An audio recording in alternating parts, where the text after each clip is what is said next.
Hola, mis amados hermanos, amigos. Es un placer para mí poder compartir estos minutos en los cuales deseo compartirles una palabra.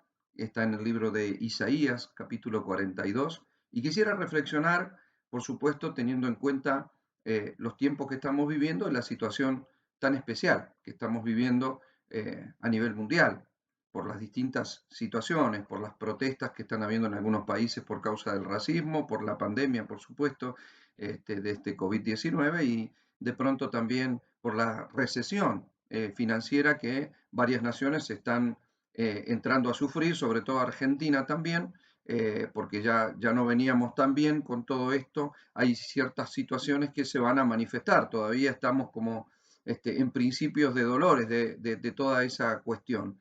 Y yo quisiera poder reflexionar al respecto y qué es lo que considero como comunicador de la palabra en este tiempo que la iglesia debe hacer o cómo debemos entender esta situación para sacar un verdadero provecho a la adversidad. Y usted me pregunta, ¿habrá provecho para la adversidad? Claro que sí, la Biblia nos enseña claramente que los procesos generan poder, que los procesos generan expansión, siempre y cuando se sepan entender como corresponde. Pablo habló de esto y lo habló de manera personal, y él dijo que aún las tribulaciones momentáneas producían en él un mayor y enorme peso de gloria, porque él sabía mirar, sabía enfocarse correctamente. Dijo, no miro lo que se ve, sino lo que no se ve. Lo que se ve es temporal, lo que no se ve es eterno. Entonces su enfoque le permitía sacar lo mejor aún de una crisis o de una situación de adversidad. La pregunta es, ¿nosotros como iglesia sacaremos lo mejor de esta situación que estamos viviendo? Bueno, todo depende. La idea es que podamos enfocarnos. Cada vez que miramos al pueblo de Israel a través de las enseñanzas de la Escritura, nos damos cuenta que ellos vivieron distintos procesos. Ellos estuvieron en cautividad, diferentes diásporas los sacó de su lugar y en muchas ocasiones oprimidos por el enemigo en su propia tierra. Y sin embargo, cada una de esas cosas, incluso permitidas por el Señor, generaron un proceso de reforma, un proceso de cambio para que las cosas se mejoraran, porque de hecho lo que pasaban, lo pasaban porque no estaban haciendo las cosas bien o porque Dios quería enseñarles algo, o porque Dios quería llevar el pensamiento y el corazón de ellos a su voluntad. Y como no lo hacían, Dios permitía el proceso.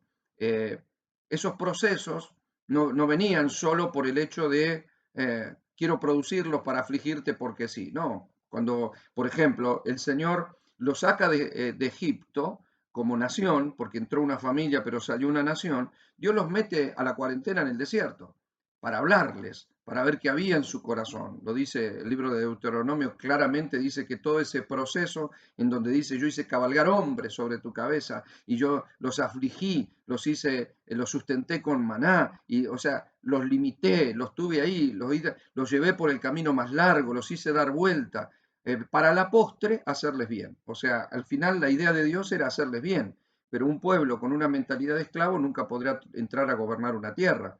Cuando ellos entraron a gobernar la tierra, ocurrió lo mismo. El Señor les prometió que en esa tierra que fluía leche y miel no les iba a faltar nada, que Dios iba a estar con ellos, que toda la bendición.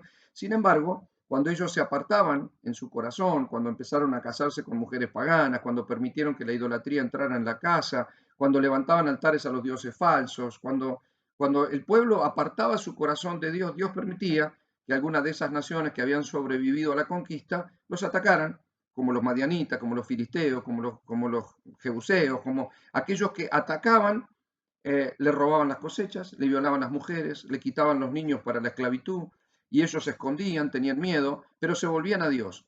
En el temor, en el dolor, se volvían a Dios, empezaban a clamar. Los hombres, dice que se vestían de cilicio, se tiraban ceniza sobre su cabeza, se arrancaban la barba en el clamor, clamaban, se volvían a Dios, se volvía a ordenar el sacerdocio, había un llamamiento al pueblo de volver su corazón a Dios, y cuando hacían eso, Dios les levantaba un juez. Venía un Sansón para rebatir a los filisteos o un Gedeón para los madianitas y levantaban un juez que traía justicia. Esa era la idea de Dios. Y volvía la paz y los enemigos retrocedían. Y cuando volvía la paz, volvían a tener abundancia, cosechas, y el pueblo en la abundancia se volvía a apartar de Dios, apartaba su corazón y Dios permitía una cierta aflicción para corregir. Los corregía porque los amaba y ocurre lo mismo con la iglesia. Por eso dice, si Dios no nos disciplina, más que hijos somos bastardos, porque la idea de Dios es corregirnos. Cuando un hijo es disciplinado es para que el hijo aprenda, no es para hacerlo sufrir. Nadie, ningún padre tendría una acción correctiva para un hijo con el solo hecho de hacerlo sufrir. Si esa acción correctiva es para corregir, ¿no? Entonces no viene un castigo o una disciplina solo porque te quiero ver llorar, no es la idea. Los procesos que se viven en el mundo también tienen como parte a la iglesia, pero cuando nosotros vivimos reino, el reino es justicia, paz y gozo del Espíritu. Eso no habla de que la justicia va a ser la social, no habla de la paz porque no estemos en medio de una guerra o en una situación de conflicto, no habla del gozo porque estamos alegres, no está hablando de las situaciones naturales. En un mundo imperfecto, injusticia siempre va a haber, pero la justicia tiene que estar acá adentro. O sea, Jesús fue crucificado con falso testimonio, con golpes, con injusticia, sin embargo, él vivía reino, así que él vivía justicia, porque él estaba en justicia delante del Padre. Entonces tenía paz, no importa que esté en medio de una guerra, porque la paz de Dios sobrepasa todo entendimiento. Entonces tenía gozo, pero el gozo no tiene que ver con la alegría de la carne, ni con la alegría de una fiesta, ni con la alegría, no. Podés haber perdido un ser querido, pero tu espíritu tiene el gozo que es sobrenatural, que tiene que ver con el espíritu, no tiene que ver con la alegría. Puedo estar llorando por una situación, pero aún así me regocijo en mi Señor. Entonces, cuando la iglesia logra entender espiritualmente las situaciones que se viven a nivel familiar, a nivel congregación, a nivel país y en este caso, como en muchas naciones de la tierra, le vamos a sacar un provecho y le vamos a sacar lo mejor y lo mejor viene para impulsarnos. Israel vivió esto en distintas ocasiones y por eso lo tomo como ejemplo. Por ejemplo, cuando Babilonia sitió a la nación y sitió Jerusalén hasta que ellos se rindieron y fueron deportados, bueno, lo dice claramente el profeta Jeremías, que fue profeta de esa época. Serán 70 años los que van a pasar en cautividad, pero yo después los voy a libertar. Le dice el Señor, voy a despertar mi buena palabra, porque los pensamientos que tengo acerca de vosotros son pensamientos de bien y no de mal, pensamientos de paz y no de guerra, son pensamientos, yo deseo darles lo mejor. Lo que Dios está diciendo es, no puedo evitar la cautividad. De hecho, ellos querían evitarla, los falsos profetas decían que no iba a haber cautividad, dando una buena noticia, y Jeremías se oponía diciendo, no, va a haber cautividad y tendrían que entregarse, Dios quiere que se entreguen. Entonces le pegaban, lo metían preso porque consideraban que Dios no podía estar hablando tal cosa. Los otros profetas decían, no, le vamos a ganar, nos vamos a vencer, Dios los va a derribar. Y Dios no los derribó, estuvieron 70 años de cautividad que bien entendida pueden ser para sacar provecho y volver al pueblo al corazón de Dios. Esto fue una constante. Cada vez que el pueblo caía en esclavitud, en una de esas situaciones de opresión, era correctivo, era para que se volvieran a Dios, era para que se arrepintieran y cuando se arrepentían, el Señor volvía a traer la bendición, como le prometió cuando Salomón inauguró el templo, ¿verdad? Si mi pueblo se humillare y buscar en mi rostro y se arrepintieren de sus pecados, entonces yo sanaré su tierra, entonces la abundancia vendrá sobre toda la nación. O sea, si pecaron, bueno, hay cosas que no nos van a ir bien. Entonces, cada vez que hay un proceso, cada vez que hay una presión, un conflicto, tiene que mejorarnos. La idea de apretar un limón es poder sacarle el jugo. La idea de una presión es poder encontrar poder. Si algo permite Dios, bueno, preguntémonos por qué y de todo esto que salga lo mejor para que la iglesia pueda avanzar a la plenitud. La plenitud, según Pablo lo habla la carta a los Efesios, viene después de los procesos que nos maduran. Los dones ministeriales, dice en Efesios 4:11, apóstol, profeta, maestro, pastor, evangelista, sea en el orden que usted quiera, estamos para perfeccionar a los santos. Perfeccionar a los santos cuando se trata de vida habla de madurez. La iglesia no crece por la educación de los pecadores o el discipular a los pecadores, sino por edificar o madurar a los renacidos. La iglesia madura a través de los santos que van creciendo y en la madurez siempre habrá procesos. Si no hay madurez, no hay plenitud. Pablo dice, quiere Dios que puedan crecer hasta la estatura, la medida de la plenitud de Cristo, para que ya no sean niños fluctuantes. Los niños andan de acá para allá y son engañados por falsas doctrinas. Cuando todo esto pasó, las redes sociales evidenciaron y denunciaron de que había conflictos doctrinales, teológicos y de apreciación. ¿Por qué? Porque los comunicadores, mientras que uno salió a asustar, el otro salió a decir que era el diablo y el otro decía que era Dios, y uno dijo relájese y disfrute con su familia, el otro dijo ayune, ore, clame.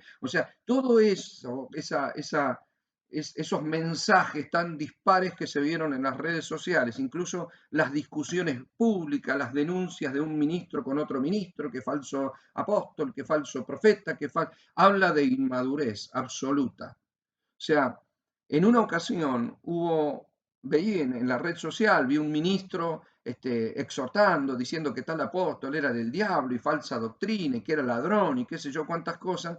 Me pareció yo he visto muchas publicaciones como esa y realmente le puedo asegurar que me indignan y que a los contactos que hacen ese tipo de cuestiones directamente los elimino. Ahora, ¿qué es lo que ocurrió? Era tan agresivo lo que decía este hermano que yo le escribí por privado y le puse, hermano, por favor, tengamos paz. Está bien que usted vea una diferencia, pero Dios no nos llamó a hacer esto. Entonces, claro, me contestó también con la misma violencia con la que escribía y me dijo que él estaba haciendo lo que Pablo hacía, denunciar públicamente. El problema es que Pablo no tenía Facebook y Pablo nunca denunció a un pecador en una red social. Pablo exhortó a quienes tuvo que exhortar en una carta en el seno privado de la iglesia.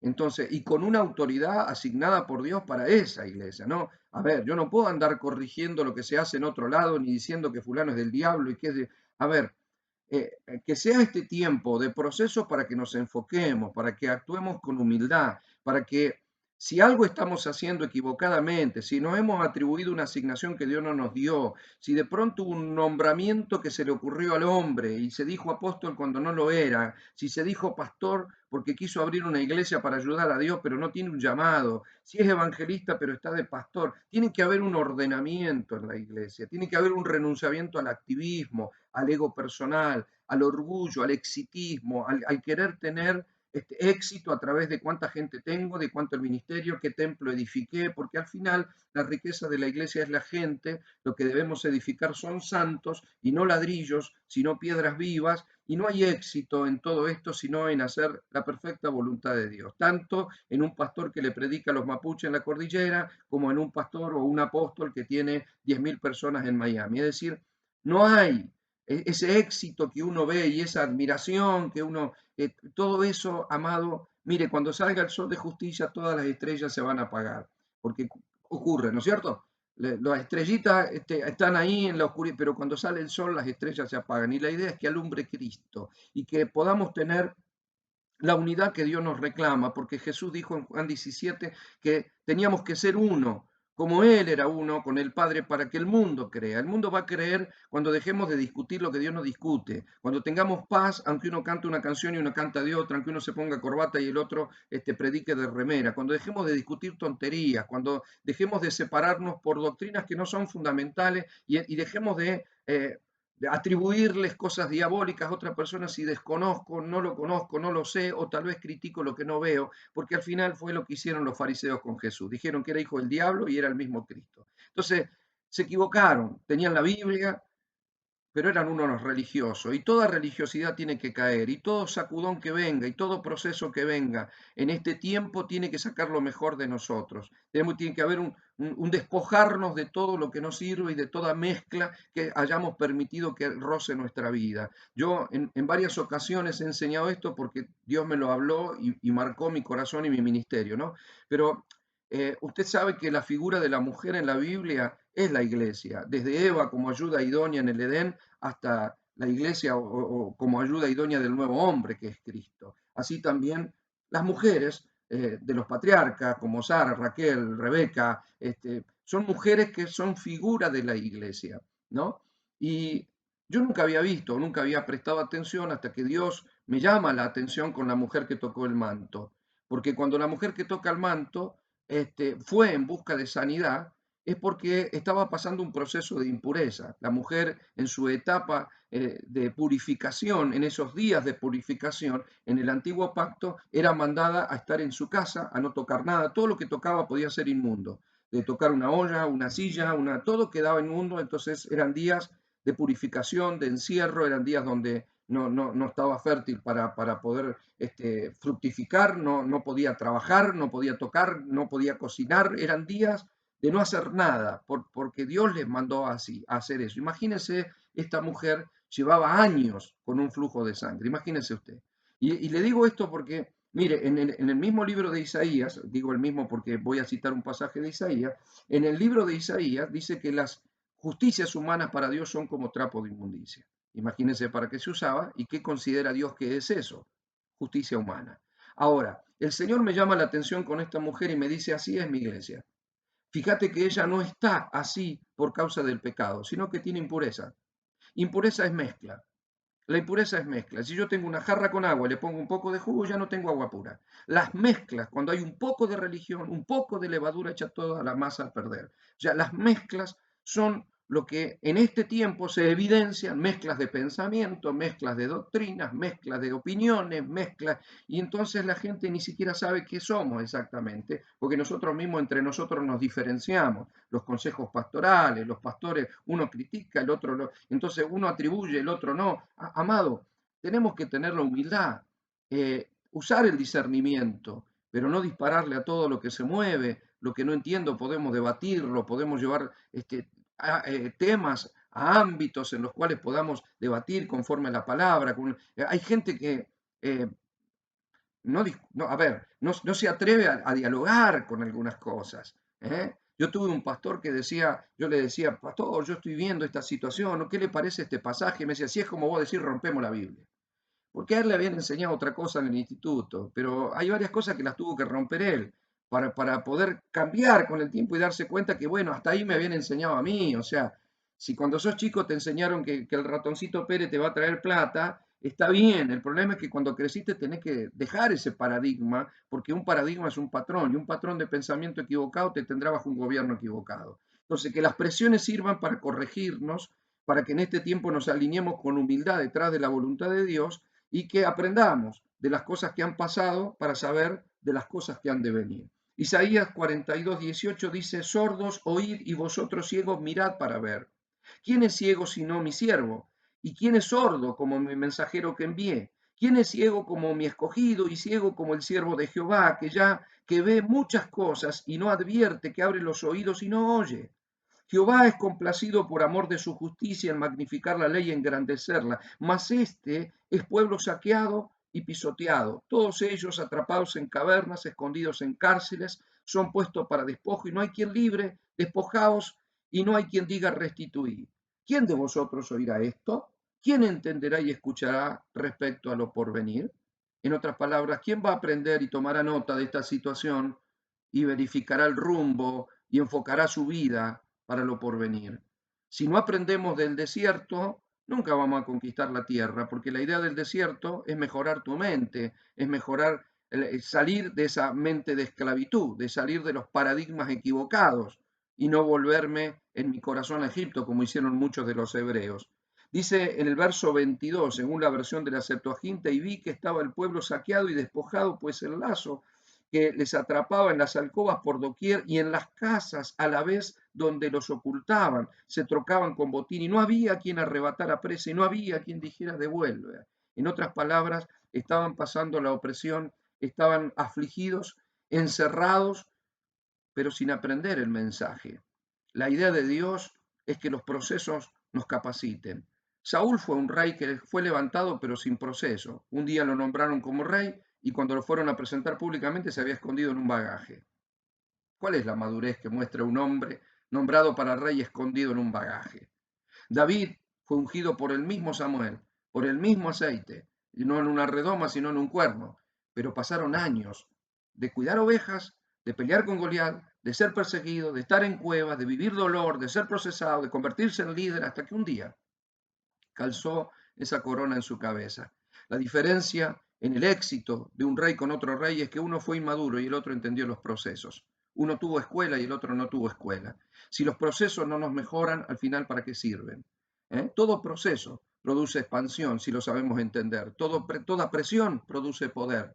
Solo tenemos que aprender de todo lo que está ocurriendo y tener la humildad para que Dios nos vaya corrigiendo y que esto no sea para levantar la voz en oración de que Dios corrija al mundo y que se solucionen algunas cosas. Si Dios logra solucionar nuestro corazón y alinee el corazón de los ministros y de los hermanos y nos enfoquemos para trabajar en la unidad del Espíritu, en el vínculo de la paz, teniendo una misma mente y un mismo parecer, entonces Dios será glorificado. Ojalá que este tiempo sea un tiempo de verdadera unidad en la iglesia y que nos volvamos a la palabra y que nos volvamos, pero no a la estructura teológica, sino que recuerde usted que la vida es la luz de los hombres. Si no hay vida espiritual, solo hay letra y la letra mata. Solo el espíritu vivifica, es la vida, la luz de los hombres. Ojalá podamos ver, porque así como dijo Isaías en el capítulo 60, tinieblas cubrirán la tierra y oscuridad las naciones, pero más sobre vosotros amanecerá Jehová y sobre vosotros será vista su gloria. Ojalá que como la luz del mundo podamos alumbrar, porque la palabra alumbre nuestro corazón y nosotros podamos alumbrar en un lugar de tinieblas. El Salmo 82:5 dice, no saben, no andan en tinieblas, no ven, no entienden, tiemblan todos los cimientos de la tierra. Y usted sabe que si tiembla un cimiento se puede caer todo el edificio. Han caído economías, han caído sociedades, han caído familias, han caído gente, porque tiemblan los cimientos, pero es porque no saben, porque no entienden y porque andan en tiniebla. Ojalá nosotros podamos entender, porque andamos en luz, para que Dios pueda edificar lo que tenga que edificar en nosotros hasta alcanzar la plenitud que el mundo necesita ver. Muchas gracias por estos minutos, los bendigo y que el Señor alumbre nuestro entendimiento, como dijo Pablo, con espíritu de sabiduría y de revelación para poder comprender. Muchas gracias por todo. Bendiciones.